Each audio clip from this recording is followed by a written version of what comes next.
సరైన ప్రాపర్టీని ఎంచుకోవడంలో తికమక పడుతున్నారా? ఇక ఆ కన్ఫ్యూజన్ వద్దు. అపార్ట్మెంట్లు, విల్లాలు, ప్లాట్లు మీకు కావలసినవన్నీ ఒకే చోట. Suman TV biggest property expo October 18th, 19th HSCC Novotel Hyderabad. ఇప్పుడే ఫ్రీ ఎంట్రీ కోసం కాల్ చేయండి.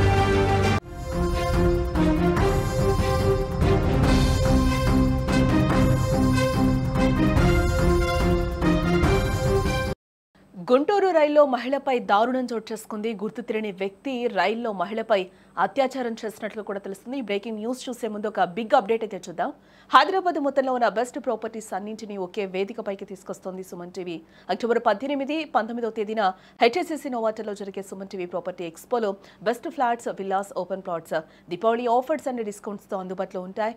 మీరు విజిట్ చేసి ప్రతి గంటకు ఒక గోల్డ్ కాయిన్ గెలుచుకునే ఛాన్స్ కూడా ఉంది. ఫ్యామిలీతో రండి, మీ డ్రీమ్ ప్రాపర్టీని సొంతం చేసుకోండి.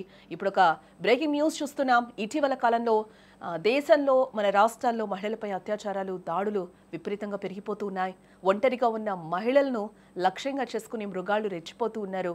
మహిళలు ప్రయాణాల్లో కూడా ఒంటరిగా ఉన్నారంటే భయం తప్పని పరిస్థితి నెలకొంటూ ఉంటుంది. తాజాగా గుంటూరు పెదకూరపాడు మధ్య రైల్లో జరిగిన ఒక దారుణం కలకలం రేపిందని కూడా చెప్పుకోవచ్చు. గుర్తు తెలియని వ్యక్తి ఒక మహిళపై కత్తితో బెదిరించి అత్యాచారానికి పాల్పడడం అందరినీ కూడా ఒక రకంగా దిగ్భ్రాంతికి గురి చేసిందని కూడా చెప్పుకోవచ్చు. కోల్కతా సమీపంలోని సంద్రగచ్చి నుంచి ప్రయాణిస్తున్న ఒక మహిళ రాజమహేంద్రవరం స్టేషన్లో ప్రత్యేక రైలు ఎక్కింది. ఆ మున్న బోగిలో మొదట్లో కొంతమంది ప్రయాణికులు ఉన్నప్పటికీ కూడా రైలు గుంటూరు చేరుకునేసరికి ఆ బోగి దాదాపుగా ఖాళీ అయిపోయింది. ఆమె ఒంటరిగా ఉన్న అదను చూసి సుమారు 40 ఏళ్ల వయసున్న ఒక వ్యక్తి ఆ బోగిలోకి ప్రవేశించడం జరిగింది. రన్నింగ్ రైల్లో ఎవరూ లేని సమయాన్ని ఆసరాగా చేసుకుని ఆ దుండగుడు తన వద్ద ఉన్న కత్తిని తీసి ఆ మహిళను ఒక్కసారిగా భయభ్రాంతులకు గురిచేశాడు. కత్తి బెదిరింపులతో ఆమె దగ్గర ఉన్న హ్యాండ్ బ్యాగ్, సెల్ ఫోన్, డబ్బులు మొత్తం లాగేసుకున్నాడు. ఆ తర్వాత ఆమెపై దారుణంగా అత్యాచారానికి పాల్పడినట్లుగా తెలుస్తూ ఉంది. ఆ తర్వాత రైలు పెదకూరపాడు స్టేషన్ కు చేరుకోగానే ఆ నిందితుడు హడావుడిగా దిగి పారిపోయినట్లుగా కూడా సమాచారం.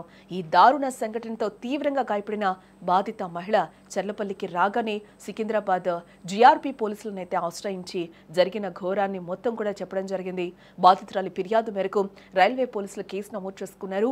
రన్నింగ్ రైల్లో ఒంటరి మహిళపై జరిగిన అత్యాచారంపై పోలీసులు దర్యాప్తు ప్రారంభించారు.